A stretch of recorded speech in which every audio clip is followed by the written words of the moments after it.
ధనుసు రాశి వారికి ఈ వారం చాలా వరకు అనుకూలంగా ఉంది. వ్యయాధిపతి పంచమాధిపతి అయిన కుజుడు ద్వితీయంలో ఉన్నారు. కుటుంబ స్థానంలో రావాల్సిన బెనిఫిట్స్ చక్కగా వస్తాయి. పెద్దల అధికారుల అండదండలు వీరికి లభిస్తుంది. ప్రయాణాలు ఎక్కువగా చేయవలసి ఉంటుంది. ఖర్చులు కూడా అధికంగానే ఉంటుంది. ₹2కి ₹4 ఖర్చు ఉంటుంది. ట్రావెలింగ్ ఎక్కువగా ఉంటుంది.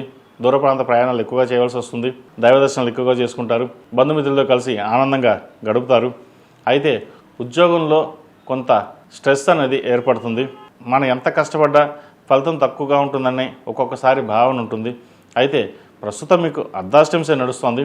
దానివల్ల పనులు నిదానంగా ఉండడం, స్ట్రెస్ అధికంగా ఉండడం జరుగుతుంటుంది. అంతే తప్ప ఎటువంటి ఆలోచనలకి ఇబ్బందికి ఏమీ లేదు.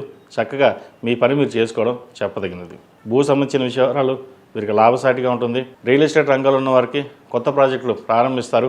కాంట్రాక్టులు, సబ్లీజులు వచ్చే అవకాశాలు గోచరిస్తుంది. అడ్మినిస్ట్రేషన్ రంగంలో ఉన్న వారికి, ప్రభుత్వ రంగంలో ఉన్నవారికి, సాఫ్ట్వేర్ రంగంలో ఉన్న వారికి, బ్యూటిషియన్స్, టెక్నీషియన్స్, వైద్య రంగంలో ఉన్న వారికి కాలం అనుకూలంగా అని చెప్పచ్చు. రాశ్యాధిపతి చతుర్థాధిపతి అయిన గురువు సప్తమంలో బలంగా ఉన్నారు. భాగ్యంలో కేతు ఉన్నారు. కేతు కూడా భాగ్యంలో ఈ వారం అనుకూలంగానే ఉంది. ఏదైనా సరే ఒక ఆలోచన విధానంతో మీరు ముందుకు వెళ్తారు. అది సక్సెస్ అవుతుంది. ఏదీను 10 మంది చెప్పారు కదా మనం అలాగే వెళ్దామని కాకుండా మీ సొంతంగా నిర్ణయాలు తీసుకుని ఏదైతే వెళ్తారో అవి ఫలిస్తాయి. ఈ రాశిలో జన్మించిన విద్యార్థులకు కాలం అనుకూలంగా ఉంది. విదేశీ సంబంధించిన విషయవారాలు సానుకూలపడతాయి.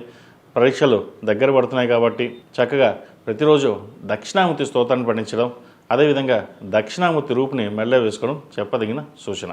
ఈ రాశిలో జన్మించిన వారు ప్రతిరోజు ప్రతినిత్యం ఓం నమస్తే ఒత్తులతో దీపారాయణ చేయడం, అర్ధాష్టమిశని నడుస్తుంది కాబట్టి శనికి తైలాభిషేకాలు చేసి నల్ల నువ్వులు దానంగా ఇవ్వండి.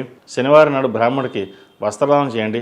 మంచి ఫలితాలు సంప్రాప్తిస్తాయి. ఈ రాశిలో జన్మించిన స్త్రీలకు వృత్తి ఉద్యోగాల పరంగా, వ్యాపార పరంగా సానుకూలంగా ఉంటుంది. అవకాశాలు అవంతవే మీకు కలిసి రావడం, ఏమి చేయకపోయినా సరే మనకి ఫలితాలు బాగున్నాయి అనుకోవడం ఇది మంచి తరం అని చెప్పచ్చు. కష్టం తగిన ప్రతిఫలం లభిస్తుంది. అదేవిధంగా విదేశీ సంబంధించిన వ్యవహారాలు సానుకూలపడుతుంది. భూ సంబంధించిన వ్యవహారాలు సానుకూలంగా ఉన్నాయి. ఇంట్లో శుభకార్యాల ప్రస్తావన ఉంటుంది. సంతానం కోసం ప్రయత్నం చేసేవారికి సంతానం అనుకూల విధంగా సంతోషకరమైన వార్తను వినగలుగుతారు. వివాహ సంబంధించిన వ్యవహారాలు ఒక కొలిక వస్తాయి. మంచి సంబంధం కుదురుతుంది. ఎప్పటి నుంచో సంబంధం చేజారిపోయింది, రాదు అనుకున్న సంబంధం రావడం కూడా ఒక సంతోషకరమైన విషయం అని చెప్పచ్చు. అయితే తోబుట్టులతోటి, సహోదరులతోటి చిన్న విభేదాలు వచ్చే అవకాశం లేకపోలేదు. మాట్లాడేటప్పుడు కొంచెం జాగ్రత్త వహించడం చెప్పదగిన సూచన. ఈ రాశిలో జన్మించిన వారికి కలిసి వచ్చే సంఖ్య 5, కలిసి వచ్చే రంగు తెలుపు. ఏదైనా పని మీద బయటకు వెళ్ళేటప్పుడు గురువారం కానీ సోమవారం కానీ వెళ్ళండి. మంచి ఫలితాలు సంప్రాప్తిస్తాయి.